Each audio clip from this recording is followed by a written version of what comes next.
ಪರವಾಗಿ ಪ್ರೆಸ್ಮೆಂಟನ್ನು ಕರೆದಿದೆ. ಮತ್ತು ನಮ್ಮ ಸಭೆಯನ್ನು ಈ ಪತ್ರಿಕಾಗೋಷ್ಠಿ ನಡೆಸಿಕೊಂಡಿದ್ದ ನಮ್ಮ ಎಸ್ಟಿಎಂಸಿ ಸಮನ್ವಯ ವೇದಿಕೆಯ ತಾಲೂಕು ಅಧ್ಯಕ್ಷರು, ಹಾಗೆಯೇ ಈಗ ಅವರು PMC ವಿದ್ಯಾಪ್ರಾಥಮಿಕ ಶಾಲೆಯ ಅಧ್ಯಕ್ಷರು ಕೇಳಲಾಗಿದ್ದೇವೆ. ಹಾಗೆ ನಿಮ್ಮ ಜೊತೆ ನಾನು ಸುರೇಶ್ ಕಣಿವಾರ್ಕ ಅಂತ ಸಮನ್ವಯ ವೇದಿಕೆ ತಾಲೂಕು ಪ್ರಧಾನ ಕಾರ್ಯದರ್ಶಿ, ಹಾಗೆಯೇ ಮಂಡಕೂರು ಶಾಲೆಯ ಎಸ್ಟಿಎಂಸಿ ಅಧ್ಯಕ್ಷರು ಕೊಟ್ಟಿದ್ದಾರೆ. ನಮ್ಮ ನ್ಯಾಯವಾದಿಗಳು ಅವರು ನಮ್ಮ ಸಮನ್ವಯ ವೇದಿಕೆ ತಾಲೂಕು ಸಮನ್ವಯ ವೇದಿಕೆ ಉಪಾಧ್ಯಕ್ಷರು. ಹಾಗೆಯೇ ನಮ್ಮ ಸಭೆಯಲ್ಲಿ ನಮ್ಮ ರವೀಶ್ ಎಂ ಅವರಿದ್ದಾರೆ, ನಮ್ಮ ಒಳಲಂಬೆ ಶಾಲೆಯ ಎಸ್ಟಿಎಂಸಿ ಅಧ್ಯಕ್ಷರು. ಹಾಗೆಯೇ ದಯಾನಂದ ಪಟ್ಟೆ ಇದ್ದಾರೆ, ಅವರು ನಮ್ಮ ಹಿರಿಮಲೆ ಶಾಲೆಯ ಎಸ್ಟಿಎಂಸಿ ಅಧ್ಯಕ್ಷರು. ಹಾಗೆಯೇ ದಯಾನಂದ ನಮ್ಮ ವಿದೇಶ ಕಾರ್ಯಮಂತ್ರಿಗಳು ಇದ್ದಾರೆ, ಎಸ್ಟಿಎಂಸಿ ಸದಸ್ಯರು ಅವರು. ಹಾಗೆಯೇ ಪುಟ್ಟಣ್ಣ ಮಡಿವಾಳಿದ್ದಾರೆ, ಅವರು ಮುಖ್ಯ ಶಾಲೆಯ ಎಸ್ಟಿಎಂಸಿ ಅಧ್ಯಕ್ಷರು. ಹಾಗೆಯೇ ವಿದೇಶ ಕಾರ್ಯಮಂತ್ರಿ ಅವರಿದ್ದಾರೆ, ಲೋಕೇಶ್ ಕುಂಬತಂಜಿ ಅವರಿದ್ದಾರೆ, ದಯಾನಂದ ಕರ್ನಾಟಕ ಅಷ್ಟು ಜನ ಇಲ್ಲಿ ಉಪಸ್ಥಿತರಿದ್ದಾರೆ. ಮತ್ತು ವಿನ್ಯಾಸ್ ಪೂರ್ತಿ ಅವರಿದ್ದಾರೆ, ನಮ್ಮ ಅವರು ಕ್ರೀಡಾ ತರಬೇತಿಯವರು ಮತ್ತು ಎಸ್ಟಿಎಂಸಿಯ ಸದಸ್ಯರು. ಮತ್ತು ನಮ್ಮ ಈ ಕೆಲವು ಸಮಸ್ಯೆಗಳ ಬಗ್ಗೆ ಈಗ ನಮ್ಮ ಅಧ್ಯಕ್ಷರು ಇದನ್ನು ಪ್ರಸ್ತಾವ ಮಾಡಲಿಕ್ಕಿದ್ದಾರೆ. ಅಂದರೆ ಮತ್ತೊಂದು ಎಲ್ಲ ಮಾಧ್ಯಮ ಮಿತ್ರರಿಗೆ ಪೂರಕವಾದಂಥ ಸ್ವಾಗತ ಬಯಸ್ತೇನೆ. ಮಾಧ್ಯಮ ಮಿತ್ರರನ್ನು ಮತ್ತೊಮ್ಮೆ ಸ್ವಾಗತಿಸಿಕೊಳ್ತಾ, ಬಹುಶಃ ಸರ್ಕಾರಿ ಶಾಲೆ ಅಂದಾಕ್ಷಣ ನಮಗೆಲ್ಲರಿಗೂ ಕೂಡ ನಮ್ಮ ಶಾಲೆ ನಮ್ಮ ಹೆಮ್ಮೆ ಅಂತಕ್ಕಂಥ ಎಲ್ಲ ಘೋಷಣೆಗಳು ನಮ್ಮ ಮಧ್ಯೆ ಇರ್ತವೆ.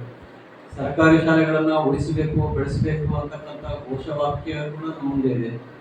ಸರ್ಕಾರ ಎಲ್ಲವನ್ನ ಕೊಡ್ತಾ ಇದೆ. ಆದರೆ ಇವತ್ತು ನಾವು ಪತ್ರಿಕಾಗೋಷ್ಠಿ ಕರೆದಿರುವಂಥದ್ದು ಸರ್ಕಾರಿ ಶಾಲೆಯಲ್ಲಿ, ಪ್ರಾಥಮಿಕ ಶಾಲೆಯಲ್ಲಿ ಕಲಿತಾ ಇರ್ತಕ್ಕಂಥ ವಿದ್ಯಾರ್ಥಿಗಳಿಗೆ ಇವತ್ತು ಕ್ರೀಡಾಕೂಟದಿಂದ ವಂಚಿತರಾಗುವಂಥ ಒಂದು ವ್ಯವಸ್ಥೆ ಇವತ್ತು ಸರ್ಕಾರ ನಿರ್ಮಾಣ ಮಾಡಿದೆ. ಬಹುಶಃ ಇದನ್ನು ಬದಲಿಸಬೇಕು ಅಂತಕ್ಕಂಥ ಹಿನ್ನೆಲೆಯಲ್ಲಿ ನಾವು SDMCಯ ಸಮನ್ವಯ ವೇದಿಕೆ ಸುಳ್ಯ ತಾಲೂಕು ಮತ್ತು ಎಲ್ಲ SDMCಯ ಅಧ್ಯಕ್ಷರುಗಳ ಒಕ್ಕೂಟ ಇವತ್ತು ಈ ಒಂದು ಪತ್ರಿಕಾಗೋಷ್ಠಿಯನ್ನು ಕರೆದಿದ್ದೇವೆ. ಬಹುಶಃ ವಿಚಾರ ಏನಂತ ಹೇಳಿದ್ರೆ, ಈ ಹಿಂದೆ ಸುಮಾರು ಇಲ್ಲಿಯವರೆಗೆ ಕಳೆದ ವರ್ಷದವರೆಗೆ ಪ್ರಾಥಮಿಕ ಶಾಲಾ ಹಂತದ ಕ್ರೀಡಾಕೂಟಗಳು ನಡೀತಾ ಇದ್ವು. ಅದರಲ್ಲಿ ಗೇಮ್ಸ್ ಇದೆ, ಸ್ಪೋರ್ಟ್ಸ್ ಇದೆ, ಇನ್ನು ಅಥ್ಲೆಟಿಕ್ಸ್ ಇದೆ, ಎಲ್ಲವೂ ಕೂಡ ಶಾಲಾ ಹಂತದಲ್ಲಿ ನಡೀತಿತ್ತು. ಪ್ರಾಥಮಿಕ ಶಾಲಾ ಹಂತದ ಮಕ್ಕಳಿಗೆ ಪ್ರಾಥಮಿಕ ಶಾಲಾ ಹಂತದಲ್ಲಿ ಅವರ ಶಾಲೆಗಳ ಅವರವರ ವಿರುದ್ಧವೇ ನಡೀತಾ ಇತ್ತು. ಇವತ್ತು ಏನಾಗಿದೆ ಅಂತ ಹೇಳಿದ್ರೆ, ಪ್ರಾಥಮಿಕ ಶಾಲೆಯಲ್ಲಿ 6-7ರಲ್ಲಿ ಕಲಿತಿರ್ತಕ್ಕಂಥ ವಿದ್ಯಾರ್ಥಿಗಳು ಹೆಚ್ಚು ವರ್ಷ ಅಂದ್ರೆ ಅವರು 12-12ವರೆ 13 ವರ್ಷದ ಒಳಗಿನ ವಿದ್ಯಾರ್ಥಿಗಳೇ ಕಲಿತಿರುವಂಥದ್ದು. ಇವತ್ತು ಇಲ್ಲಿ ವಯೋಮಾನವನ್ನ ಮಾನದಂಡವನ್ನು ತಂದಿದ್ದಾರೆ. 14 ವರ್ಷ ವಯೋಮಾನವನ್ನು ನಿಗದಿ ಮಾಡಿ ಅಲ್ಲಿ ಪ್ರಾಥಮಿಕ ಶಾಲೆಯಲ್ಲಿ ಕಲಿತಿರತಕ್ಕಂಥ ವಿದ್ಯಾರ್ಥಿಗಳ ಜೊತೆಗೆ 8 ಮತ್ತು 9ನೇ ತರಗತಿಯ ವಿದ್ಯಾರ್ಥಿಗಳು ಕೂಡ ಆಡಬಹುದು ಅನ್ನತಕ್ಕಂಥ ಒಂದು ನಿಯಮವನ್ನು ತಂದಿದ್ದಾರೆ. ಇದು ಮಾನದಂಡದ ಲೆಕ್ಕದಲ್ಲಿ 8ರಲ್ಲಿ 9ರಲ್ಲಿ ಕಲಿತಿರ್ತಕ್ಕಂಥ 14 ವರ್ಷದ ವಯೋಮಾನದ ವಿದ್ಯಾರ್ಥಿಗಳು ಪ್ರಾಥಮಿಕ ಶಾಲೆಯ ವಿದ್ಯಾರ್ಥಿಗಳ ಜೊತೆಗೆ ಆಡಿ ಒಂದು ಟೀಮ್ ಅನ್ನು ಸೆಟ್ ಮಾಡಬಹುದು ಅಂತಕ್ಕಂಥ ನಿಯಮವನ್ನು ಜಾರಿ ಮಾಡಿದ್ದಾರೆ. ಇದು ಇಲ್ಲಿ ತೊಂದರೆ ಆಗ್ತದೆ ಅಂತ ಹೇಳಿದ್ರೆ, ಪ್ರಾಥಮಿಕ ಶಾಲೆಯಲ್ಲಿ ಕಲಿತಾ ಇರ್ತಕ್ಕಂಥ ಸರ್ಕಾರಿ ಪ್ರಾಥಮಿಕ ಶಾಲೆಯಲ್ಲಿ, ನಾನು ಮತ್ತೆ ಒತ್ತಿ ಹೇಳ್ತೇನೆ, ಸರ್ಕಾರಿ ಪ್ರಾಥಮಿಕ ಶಾಲೆಯಲ್ಲಿ ಕಲಿತಾ ಇರ್ತಕ್ಕಂಥ ವಿದ್ಯಾರ್ಥಿಗಳಿಗೆ ಇದು ಅನ್ಯಾಯ ಆಗಿದೆ. ಯಾಕಂತ ಹೇಳಿದ್ರೆ ಎಲ್ಲಿ ಕೂಡ ಪ್ರಾಥಮಿಕ ಶಾಲೆ 1ರಿಂದ 10ನೇ ತರಗತಿ ಇರತಕ್ಕಂಥ ಪ್ರಾಥಮಿಕ ಶಾಲೆಗಳು ನಮ್ಮ ತಾಲೂಕಲ್ಲಿ ನನಗೆ ಗೊತ್ತಿದ್ದಾಗೆ ಇಲ್ಲ. ಒಂದು ಗಾಂಧಿನಗರ ಇರ್ಬೋದು, ಇನ್ನೊಂದು KPS ಇರ್ಬೋದು. ಅದು ಬಿಟ್ಟರೆ ಸರ್ಕಾರಿ ಶಾಲೆಗಳಲ್ಲಿ 1ರಿಂದ 10ನೇ ತರಗತಿ ಪ್ರೌಢಶಾಲೆ ಒಟ್ಟಿಗೆ ಜಂಟಿಯಾಗಿರುವಂಥದ್ದು ಇಲ್ಲ. ಬಹುಶಃ ಇವತ್ತು ಗಾಂಧಿನಗರಕ್ಕೂ ಅದು ತೊಂದರೆ ಆಗ್ತದೆ, ಇನ್ನು KPSಗೂ ತೊಂದರೆ ಆಗಿದೆ. ಯಾಕಂತ ಹೇಳಿದ್ರೆ ಅಲ್ಲಿ ಡಯಸ್ ನಂಬರ್ ಬೇರೆ ಬೇರೆ ಇರ್ತದೆ. ಒಂದೇ ಡಯಸ್ ನಂಬರ್ ನಲ್ಲಿ ಇರತಕ್ಕಂಥವ್ರು ಮಾತ್ರ ಆಟ ಆಡಲಿಕ್ಕೆ ಅವಕಾಶಗಳಿದೆ. ಈಗ ಉದಾಹರಣೆಗೆ ಗುತ್ತಿಗಾರಿನಲ್ಲಿ ಪ್ರೌಢಶಾಲೆ ಬೇರೆ ಇದೆ, ಪ್ರಾಥಮಿಕ ಶಾಲೆ ಬೇರೆ ಇದೆ. ನಾವು ಪ್ರೌಢಶಾಲೆಯಿಂದ 8, 9, 14ರ ವಯೋಮಾನದ ಒಳಗಿನ ವಿದ್ಯಾರ್ಥಿ ತಗೊಳ್ಳುವ ಅಂತ ಹೇಳಿದ್ರೆ ಅಲ್ಲಿ ಡಯಸ್ ತೊಂದರೆ ಬರ್ತದೆ. ಹಾಗಾಗಿ ಎಲ್ಲಿ ಕೂಡ ಅವರನ್ನು ಬೇರೆ ಒಟ್ಟಿಗೆ ಆಡಲಿಕ್ಕೆ ಕಷ್ಟ ಆಗುತ್ತೆ. ಹಾಗಾಗಿ ಸಣ್ಣ ಮಕ್ಕಳಿಗೆ ಇವತ್ತು ತೊಂದರೆ ಆಗುತ್ತೆ. ಅವರು ಬಹಳ ಕ್ರೀಡಾ ಸ್ಫೂರ್ತಿಯಿಂದ ಪ್ರಾಕ್ಟೀಸ್ ತೊಡಗಿದ್ದಾರೆ, ಎಲ್ಲವೂ ಮಾಡಿದ್ದಾರೆ. ಆದ್ರೆ ಅವರಿಗೆ ಇವತ್ತು ಆಡ್ಲಿಕ್ಕೆ ಅವಕಾಶ ಇಲ್ಲದಂತದ್ದಾಗಿದೆ. ಅವರು ಆಡುದಿಲ್ಲ, ಇವತ್ತು ಹೆದರಿಕೊಂಡಿದ್ದಾರೆ. 8, 9ರ ಮಕ್ಕಳ ಜೊತೆ ನಾವು ಹೇಗೆ ಆಡುದು ಅನ್ನುವಂಥದ್ದು ಅವರ ಮಾನಸಿಕತೆ. ಹಾಗಾಗಿ ಇದು ಬಹಳ ದೊಡ್ಡ ತೊಂದರೆ ಆಗಿದೆ ಇಡೀ ಸರ್ಕಾರಿ ಶಾಲೆಯ ವಿದ್ಯಾರ್ಥಿಗಳಿಗೆ, ಪ್ರಾಥಮಿಕ ಶಾಲಾ ವಿದ್ಯಾರ್ಥಿಗಳಿಗೆ, ವಿದ್ಯಾರ್ಥಿನಿಯರಿಗೆ ಬಹಳ ತೊಂದರೆ ಆಗಿದೆ. ಇದನ್ನ ಎಲ್ಲ ಶಾಲೆಗಳ SDMC ಅವರು ಮತ್ತು ಶಾಲಾ ಇವತ್ತು ದೈಹಿಕ ಶಿಕ್ಷಣ ಶಿಕ್ಷಕರು ಇದನ್ನು ವಿರೋಧಿಸ್ತಿದ್ದಾರೆ. ಬಹುಶಃ ಇವತ್ತು ಇದರ ಹುನ್ನಾರ ಏನು ಅಂತ ಹೇಳಿ ನಮಗೆ ಅರ್ಥ ಆಗ್ತಿಲ್ಲ. ಇವತ್ತು ಸರ್ಕಾರಿ ಶಾಲೆಗಳಲ್ಲಿ ಇವತ್ತು ದೈಹಿಕ ಶಿಕ್ಷಣ ಶಿಕ್ಷಕರು ಎಲ್ಲಿಯೂ ಇಲ್ಲ. ಇಡೀ ತಾಲೂಕಿನಲ್ಲಿ ಹೋಲಿಸಿದ್ರೆ 2-3 ಜನ ಇದ್ದಾರೆ ಅನ್ನುವಂಥದ್ದು ಮಾಹಿತಿ ಕೊಟ್ಟು ಇದನ್ನ ಈ ರೀತಿ ಮಾಡಿ ಮುಂದಿನ ದಿನಗಳಲ್ಲಿ ದೈಹಿಕ ಶಿಕ್ಷಣ ಶಿಕ್ಷಕರ ನೇಮಕಾತಿಯನ್ನೇ ರದ್ದುಪಡಿಸಬೇಕು ಅನ್ನುವಂಥ ವ್ಯವಸ್ಥೆ ಇದೆಯೋ ಅನ್ನುವಂಥದ್ದು ನಮಗೆ ಅನುಮಾನ ಕೊಡ್ತಾ ಇದೆ. ಹಾಗಾಗಿ ಇದು ಬಹಳ ಗಂಭೀರವಾಗಿರ್ತಕ್ಕಂಥ ವಿಚಾರ. ಎಲ್ಲಿ ನಮ್ಮ ಇವತ್ತೆಲ್ಲ ಸರ್ಕಾರಿ ಶಾಲೆಗಳಲ್ಲಿ ಖಾಸಗಿಯವರನ್ನ ಕೋಚಿಂಗ್ ಆಗಿ ನಾವು ತಗೊಳ್ತಿದ್ದೇವೆ.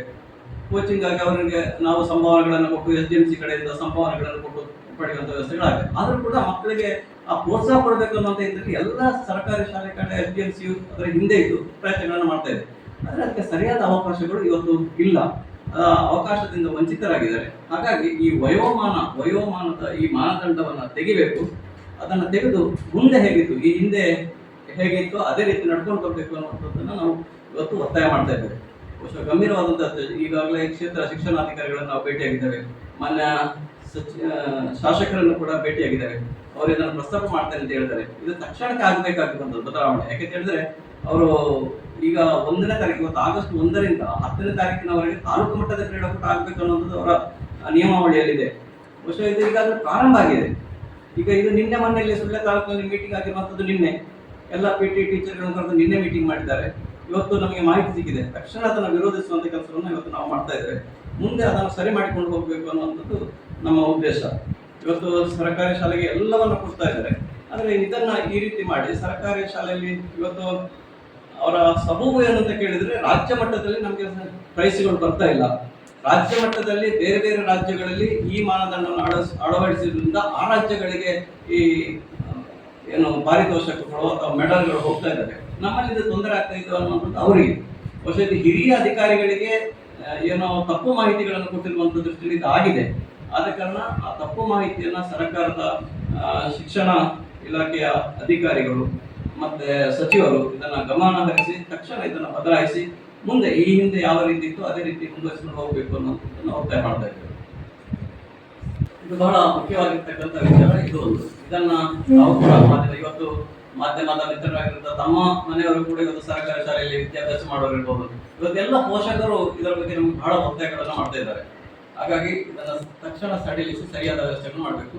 ನಂತರ ಇವತ್ತು ಸರ್ಕಾರಿ ಶಾಲೆಗಳಲ್ಲಿ ಶಿಕ್ಷಕರ ಕೊರತೆಗಳು ಇವತ್ತು ಕೇಳಿದ್ರೆ ನಮ್ಗೆ ಗೊತ್ತಿದೆ, ಇಲ್ಲಿ ಕೂಡ ಶಿಕ್ಷಕರ ಇರುವಂಥದ್ದು ಎಲ್ಲಿಯೂ ಇಲ್ಲ. ಆದ ಕಾರಣ ಶಿಕ್ಷಕರ ನೇಮಕಾತಿಗಳನ್ನ ತಕ್ಷಣಕ್ಕೆ ಮಾಡಬೇಕು. ಇವತ್ತು ಗೆಸ್ಟ್ ಟೀಚರ್ ಅಂತ ಕೊಡ್ತಾರೆ, 1 2. ಇವತ್ತು ಉದಾಹರಣೆಗೆ ಹೇಳುತ್ತಿದ್ರೆ ನಮ್ಮ ಗುತ್ತಿಗಾರ ತಾಲೂಕಿನಲ್ಲಿ ಎಷ್ಟರವರೆಗಿದೆ, ಈಗ 2 PMC ಶಾಲೆಗಳಾಗಿದೆ. ಗುತ್ತಿಗಾರಿನಲ್ಲಿ ಮುಂದೆ 1 PMC ಶಾಲೆ ಇದೆ. ಸುಮಾರು 1ರಿಂದ 7ರವರೆಗೆ ಆಂಗ್ಲ ಮಾಧ್ಯಮ, ಕನ್ನಡ ಮಾಧ್ಯಮ ಇದೆ. 14 ಕ್ಲಾಸುಗಳಿದ್ದಾವೆ. LKG UKG ಇದೆ.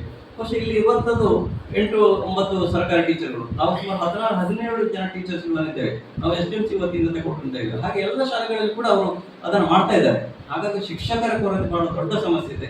ಅದನ್ನ ತಕ್ಷಣಕ್ಕೂ ಕೂಡ ಅದನ್ನ ನೇಮಕಾತಿ ಮಾಡಬೇಕು ಅನ್ನುವಂಥ ಒತ್ತಾಯವನ್ನ ಈ ಸಂದರ್ಭದಲ್ಲಿ ಮಾಡ್ತಾ ಇದ್ದೇವೆ. ಆಂಗ್ಲ ಮಾಧ್ಯಮ 14 ವಯೋಮಾನ ಮತ್ತು 16 ವಯೋಮಾನ. ಹೌದು 14 17 ಹಾಗಾದ್ರೆ ಈ 14 ಈಗ ತರಗತಿಯ ಮಕ್ಕಳಿಗೆ ಇವತ್ತು 12 13 ಇದ್ದಾರೆ. ಅವ್ರಿಗೆ ಆಡ್ಲಿಕ್ಕೆ ಅವಕಾಶ ಇಲ್ಲ. ಅವ್ರು ಆಡ್ಬೋದು. ಈ 8 9 ಇದ್ದಾರೆ ಅಂತ ಹೇಳುವಾಗ ಅವ್ರು ಆಡಲಿಕ್ಕೆ ಹೋಗ್ತಾರಾ? ಹೋಗುದಿಲ್ಲ. ಅವರು ಬಾಡಿಯನ್ನು ಅರ್ಥ ಮಾಡಿಕೊಂಡು ದೊಡ್ಡ ಮಕ್ಕಳು ಫಿಸಿಕಲಿ ಸ್ಟ್ರಾಂಗ್ ಇದ್ದಾರೆ. ಅವರು ಸ್ಪರ್ಧೆ ಮಾಡ್ಬೇಕಾದ್ರೆ ಈ 14 ವಯೋಮಾನದಲ್ಲೇ ಮಾಡ್ಬೇಕಾಗ್ತದೆ. ಬೇರೆಯವರಿಗೆ ಮಾಡ್ಲಿಕ್ಕೆ ಅವಕಾಶಗಳಿಲ್ಲ. 14ನೇ ವಯೋಮಿತಿಗೆ ಬೇರೆ ಪ್ರತ್ಯೇಕ ಸ್ಪರ್ಧೆ ಮಾಡೋದಕ್ಕೆ ಒಂದು ಅಪ್ಲಿಕೇಶನ್ ಇಲ್ಲ. ಆದರೆ ಪ್ರಾಥಮಿಕ ಶಾಲಾ ಮಕ್ಕಳಿಗೆ ಪ್ರತ್ಯೇಕವಾಗಿ ಮಾಡಬೇಕು. ಅದು ಮಾಡಬೇಕಾದ್ರೆ ಅವ್ರು ಮಾಡ್ಕೊಳ್ಳಿ, ಪರವಾಗಿಲ್ಲ. ನೀವು ಗುಂಪಾಟಗಳು, ಇದೊಂದು ವಾಲಿಬಾಲ್ ಆಗಿರ್ಬೋದು ಅಥವಾ ಕಬಡ್ಡಿ ಆಗಿರ್ಬೋದು, ಸಣ್ಣ ಮಕ್ಕಳು ದೊಡ್ಡವರೊಟ್ಟಿಗೆ ಅವ್ರು ಪುಷಪ್ ಮಾಡಿದ್ರು 6 ಮೀಟರ್ಗೆ ಒಂದು ಬೀಳ್ತಂಥದ್ದು. ಮಕ್ಕಳು ಆಟೋಮೆಟಿಕ್ ಅವರು ಫಿಸಿಕಲ್ ಆಗಿ ಮತ್ತು ಮೆಂಟಲಿ ಆಗಿ ಎರಡರಲ್ಲಿ ಅವರು ಹಿಂದೆ ಬಿಡ್ತಾರೆ. ಎಲ್ಲರೂ ಕೂಡ ಈಗ ಸರ್ಕಾರಿ ಶಾಲೆಯ ಪ್ರಾಥಮಿಕ ಶಿಕ್ಷಕರ ಈ ಇದರಿಂದ ಎಲ್ಲ SDMC ಅಧ್ಯಕ್ಷರು ಕೂಡ ಇದನ್ನ ಬಾಯ್ಕಾಟ್ ಮಾಡುವಂತ ಹಂತದವರೆಗೂ ನಾವು ಹೋಗುವಂತ ವ್ಯವಸ್ಥೆಗಳಾಗ್ತದೆ. ಯಾಕಂದ್ರೆ ಇದು ಕ್ರೀಡಾಕೂಟವನ್ನೇ ಬಾಯ್ಕಾಟ್ ಮಾಡ್ಬೇಕಾಗತ್ತೆ. ಯಾಕಂದ್ರೆ 6 7ರ ಮಕ್ಕಳನ್ನ 8 9ರ ಮಕ್ಕಳ ಜೊತೆ ಆಟ ಆಡಿಸಲಿಕ್ಕೆ ನಮ್ಗೆ ಕಷ್ಟ ಆಗುತ್ತದೆ.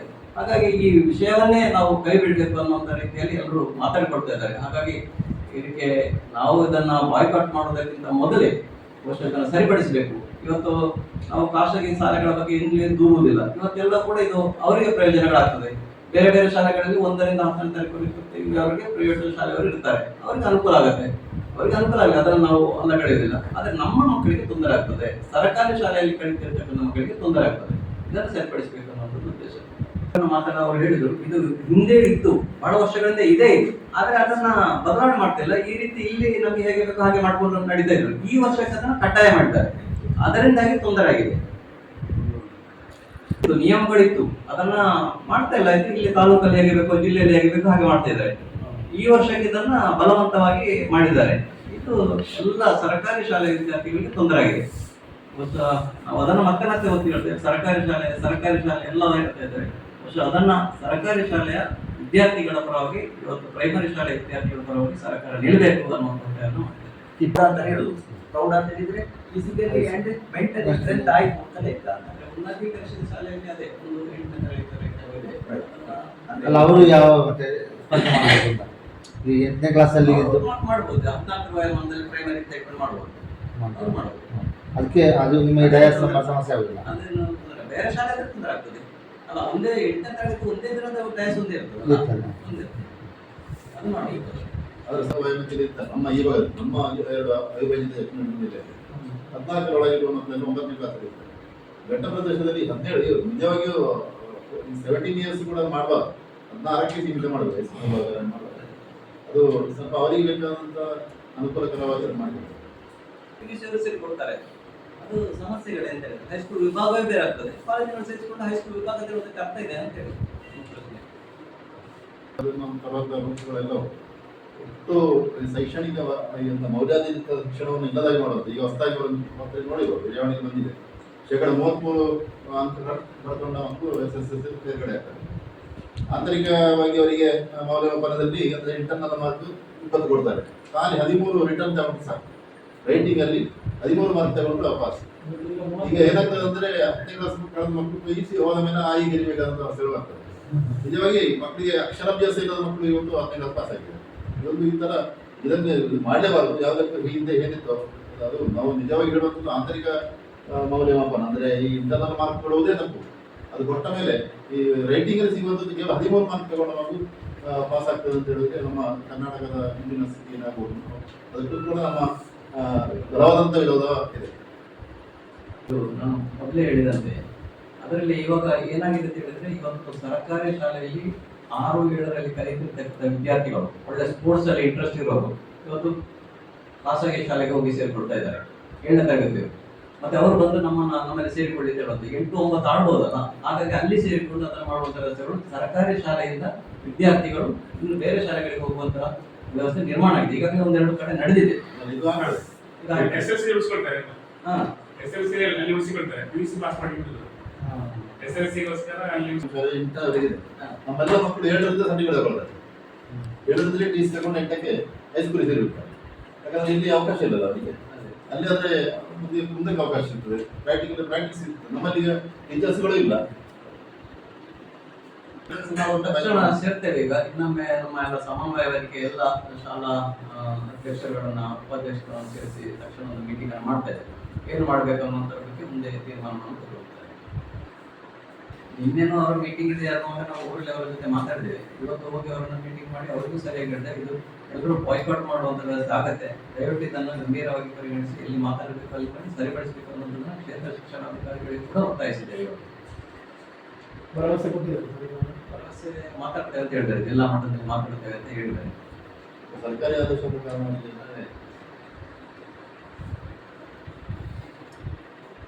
ಸಮನ್ವಯ ವೇದಿಕೆಯ ಪ್ರಮುಖರನ್ನ ಕರೀತೇವೆ, ಎಲ್ಲ ಶಾಲೆಯ SDMC ಅವರನ್ನ ಕರೀತೇವೆ.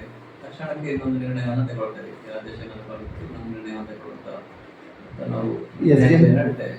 SDMC ಸಮನ್ವಯ ವೇದಿಕೆಯಲ್ಲಿ ಸರ್ಕಾರಿ ಶಾಲೆಯ SDMC ಅಲ್ಲ ಎಷ್ಟು ಇದ್ದಾರೆ ನಿಮ್ಮಲ್ಲಿ ಟೋಟಲ್ ತಾಲೂಕಿನಲ್ಲಿ ಎಷ್ಟು ಜನ ಇದ್ದಾರೆ? ಮತ್ತು ಅವರು ಮಾತ್ರ ಇರುವುದಾ ಅಲ್ಲ ಬೇರೆ ಉಳಿದ ಶಾಲೆಯಲ್ಲಿ ನಮ್ಮ ತಾಲೂಕು ಮಟ್ಟದವರು ಇರುವುದು? ಸರ್ಕಾರಿ ಶಾಲೆಯ ಶಾಲೆ ಜಿಲ್ಲಾ ಮಟ್ಟದ ಸಮನ್ವಯ ವೇದಿಕೆ ಇದೆ. ನಾವು ಜಿಲ್ಲಾ ಮಟ್ಟ ಅವರನ್ನು ಸಂಪರ್ಕಿಸಿದ್ದೇವೆ. ಇವತ್ತು ನಮ್ಮ ತಾಲೂಕಿಗೆ ಸಮಸ್ಯೆ ಆಗಿರುವಂತಂದ್ರೆ ಅದನ್ನು ನಾವು ಫಸ್ಟ್ಗೆ ನಿಮ್ಮ ಗಮನಕ್ಕೆ ಮಾಡಿ ಅವರಿಗೆ ಅಲ್ಲಿ ಸದೃಢರಾಗಿರ್ತಾರೆ. ಪ್ರೈಸ್ ಬರುವುದು ರಾಜ್ಯ ಮಟ್ಟದಲ್ಲಿ ಹಾಗೆ ಅಂತ ಇದು ಔಟ್ ಆಫ್ ರೆಕಾರ್ಡ್ ಹಾಗೆ ಅಂತ ಹೇಳ್ಕೊಂಡು